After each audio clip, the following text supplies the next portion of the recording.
People usually don't recognize where they live because that's where they live.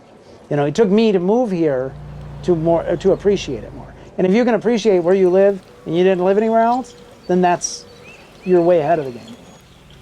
Follow your dreams. Don't do what you think others would want you to do. Don't do what you think society wants you to do. Think about it. Trust your instincts. Trust yourself. It sounds cliche. There's no one else out there that is exactly like you. And the things that you can accomplish and the greatness that can come out of one person's hands is amazing if they don't tie their own hands by trying to conform to someone else's expectations. Expectations can ruin a life of personal achievements. You know, it's not about making yourself fit into this cookie cutter, or even using the labels that we put on, let's say, millennials. That's a big one right now, right? You don't have to be like that. You might have some tendencies, but you don't have to follow the stereotypes. And do yourself a favor. And if somebody wants to tell you something, be gracious and then walk your own path. Every base that I was stationed at actually had a natural disaster while I was there. You weren't doing your job then. You know, you had your M16 and you were out either monitoring the streets, or at one point in Mississippi there was a hurricane, and if you were small enough you got shoved down in the manholes and you were pulling out branches, or you were providing aid to citizens. When I was at my next base, the whole town flooded and then started on fire, so the whole community was on our base and providing those type of efforts. It was really fantastic. I was serving with a really great group of people.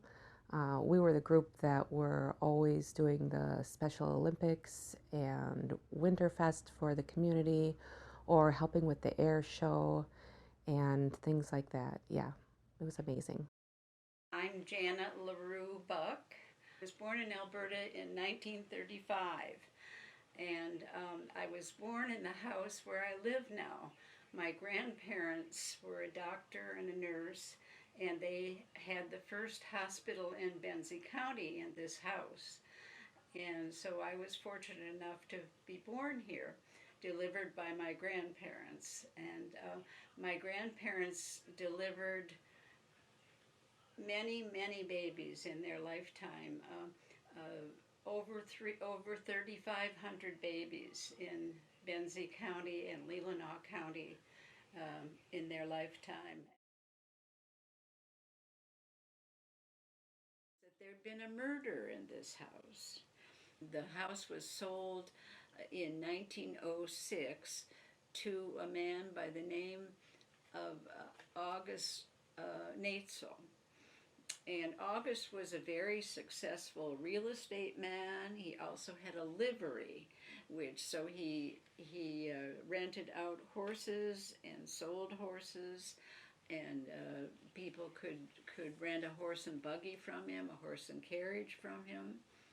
And he was very successful. He had a large family. He had a man who worked for him, and his name was Swagger Anderson. Swagger Anderson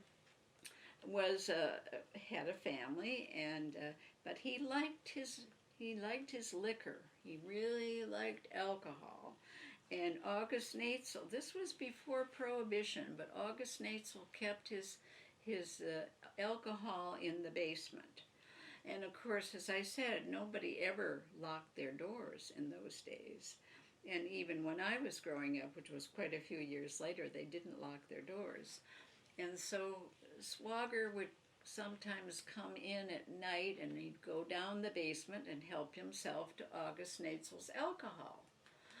And so August he knew this was going on, and Swagger worked for him, and he knew that this was happening, and he was very angry.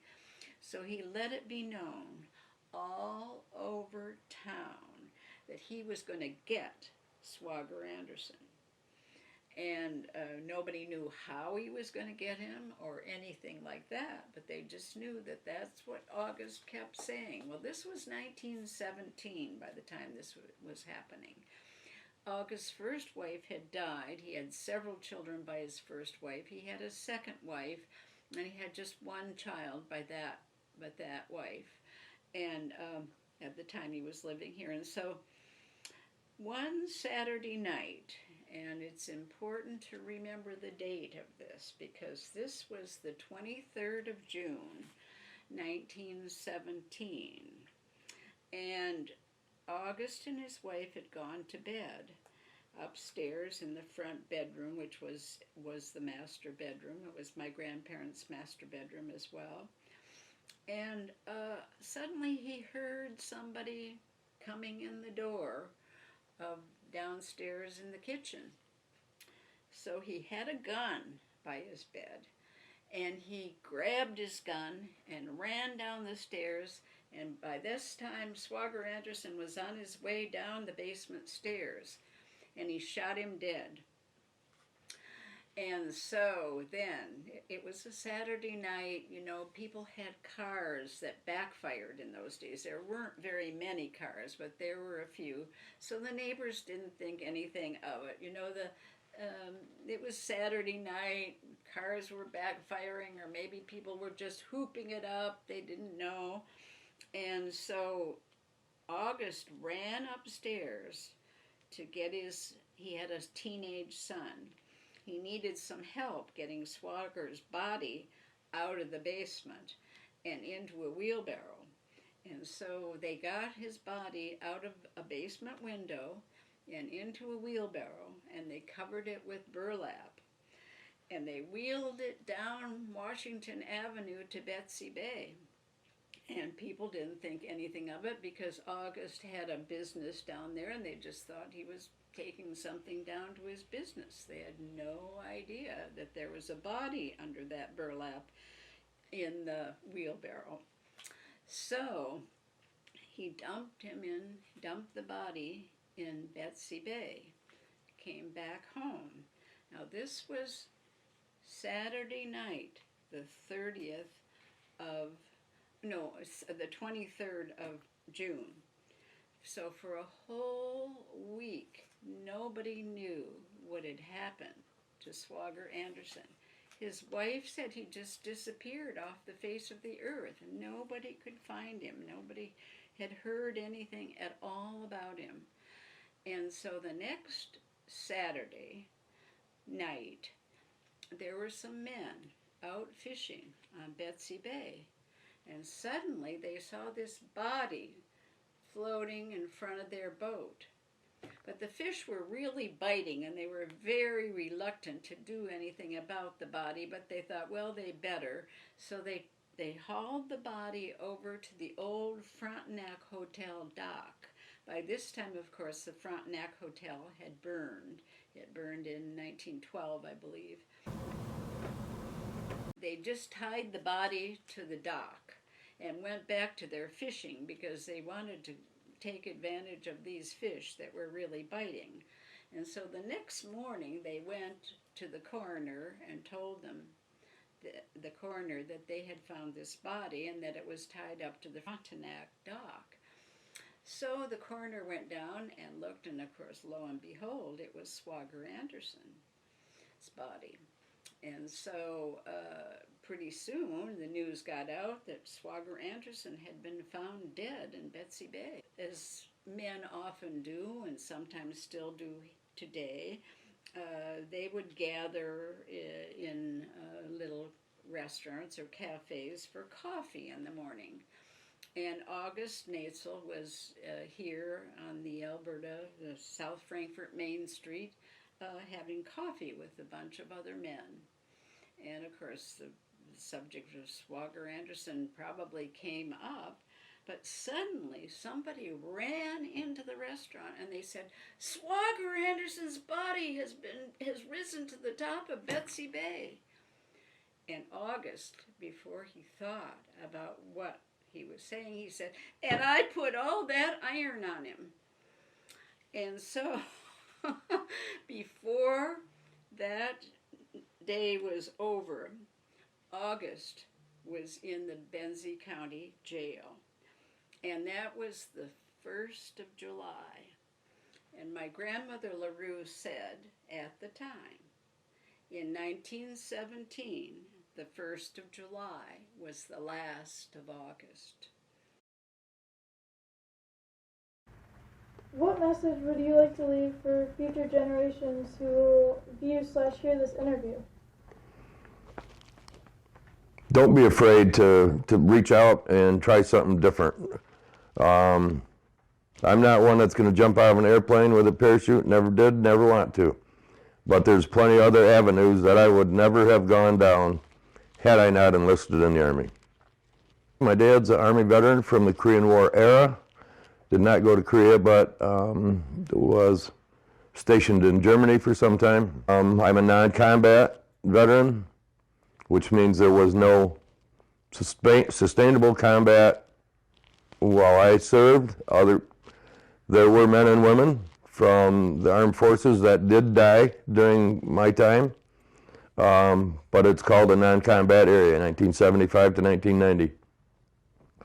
So that's a little bit different, but if you go back and look at the history books, there was quite a bit of activity going around in the world between 1975 and 1990. But some of those folks aren't recognized when it comes to military benefits and disabilities. Shortly after I came home, I stopped at the Benzie County Veterans Affairs office, which at that point in time was in the basement of the government center, and it was only open for a couple hours on a Tuesday. So 30 years later, I was approached by the Benzie County Commissioner about helping in the Benzie County Veterans Affairs office. So I did, and we have done great things since then. Benzie County now has a part-time Veterans Affairs provider. She works 3.5 days a week in an office that's upstairs and well furnished. And with her, we are doing great things for the veterans in Benzie County. I've been helping a homeless gentleman trying to get his feet on the ground, and he is headed to a homeless shelter south of Saginaw probably tomorrow. So I met with him at a local gas station today to give him money to get down to where he needed to be. We've got just tons of opportunity to do outdoor recreation, and it's definitely on the upswing. So when you look at snapshots from 50 years ago, there's not a lot of different. The buildings are all relatively the same. So not a lot of towns can say that. And, there's been a lot of repurposing here. I want to see it preserved in a way where it's, in 50 years, it's not terribly different, If we can, keep the natural ways natural, the reasons people love it, you want to preserve those things.